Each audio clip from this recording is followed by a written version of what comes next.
Shalom, everyone. It's a beautiful day out. It's really nice. I wanted to discuss a topic with everyone, something that's truly important to our society today. I took some notes actually. I'm going to go over some of these. Alright.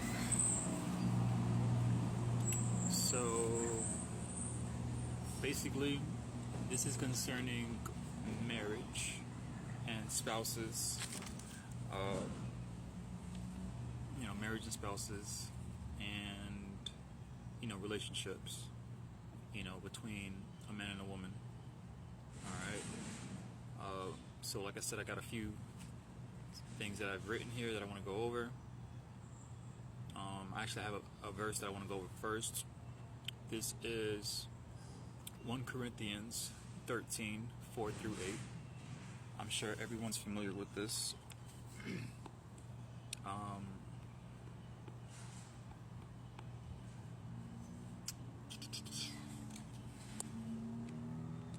Let me pull it up on the side too so I can verbatimly give it to you. Okay. So it says here that love is patient, love is kind. It does not envy, and it does not boast.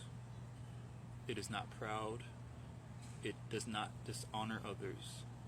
It is not self-seeking. It is not easily angered. It keeps no record of wrongs. Love does not delight in evil, but rejoices with the truth. It always protects, always trusts, always hopes, always preserves. Love never fails. Alright? So that's pretty much the the gist of it with that. Basically giving the understanding of what true love is. The world, they want to give you their understanding of what love is, and that's not what it is. Scripture and God, because God gives the ultimate. He has the ultimate say in everything. Human beings and people think they can just trump him and come up with their own understanding, and that's not how it works. Because when you try to do that, that's when corruption and destruction comes into play. But when God says something, he says it for a reason, and he says it because it's to bring true peace and light into the matter. So that's just with that. And I have another verse that I want to go over. It's 1 Corinthians 11:3, right? And this one, it goes and says,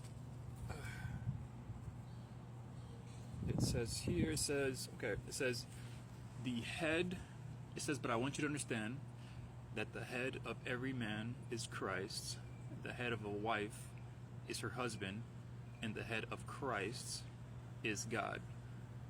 Okay?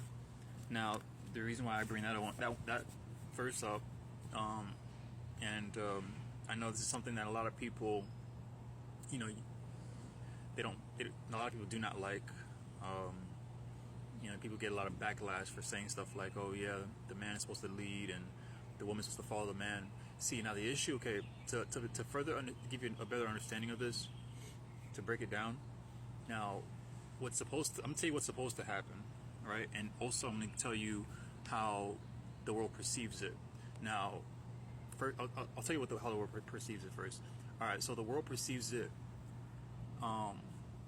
like the prideful man says basically, hey, you're supposed to follow me, and that's that, right? But that's not just that. Now, how it's supposed to go is like the scripture says. It says, like, yes, the woman is supposed to follow the man. See, but this is where a lot of men get it wrong. They get it twisted, and they do it to twist things and to have things to go their way instead of God's way at that point. And that's once again corruption. So basically how it's supposed to go is it's supposed to be the woman follows the man follows Christ, and Christ follows God. Alright? Sorry, got a little background noise. pass. Okay, we're good. All right. So, yeah. So basically, how it's supposed to go is, the woman's supposed to follow the man, right? The man is supposed to follow Christ, and Christ is supposed to follow God, which obviously that's an obvious. We all know that part. So now, once again, this is where a lot of men, a lot of guys who are manipulators. Let's start there. A lot of guys who are manipulators, they basically cut it off at the following Christ part.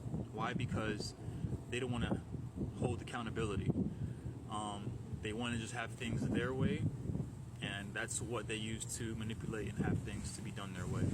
And that's not how God intended it to be. God said to follow Him, to follow His Son, and then that's what makes it valid for a woman to follow the man.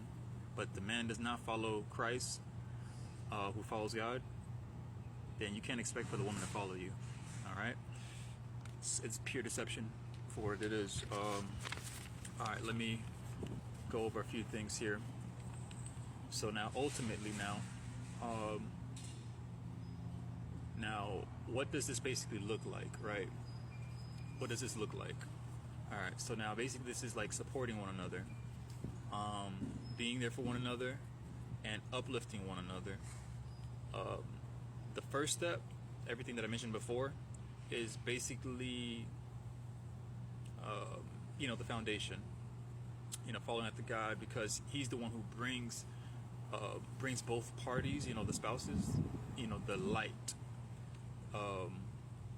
Only putting kind of like, how can I say,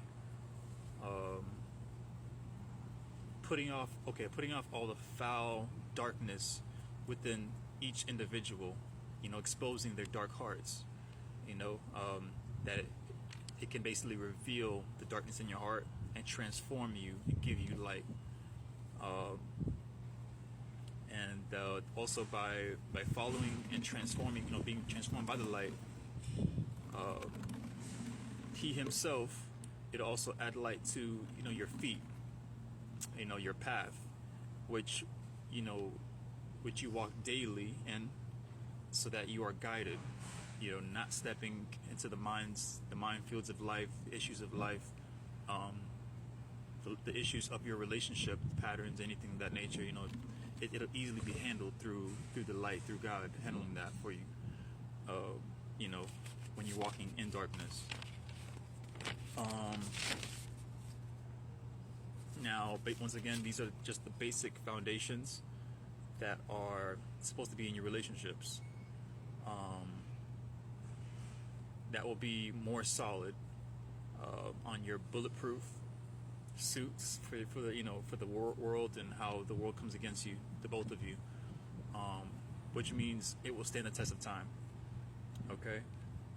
Now, after the foundation, that's being said, everything that I've listed before, love is peace, love is kind, love is, all these things. You want to look at the key points now. The steps, the fruits is also what I want to call it. The fruits of the tree in the relationship, which is trust, right? Understanding, support, sacrifice for one another, and putting away, the selfish deeds of one another, and understanding that it's it takes two. It's a duo thing now. So you have to think for two now, and not just for yourself. And after this, the sky's the limit. You're touching heaven.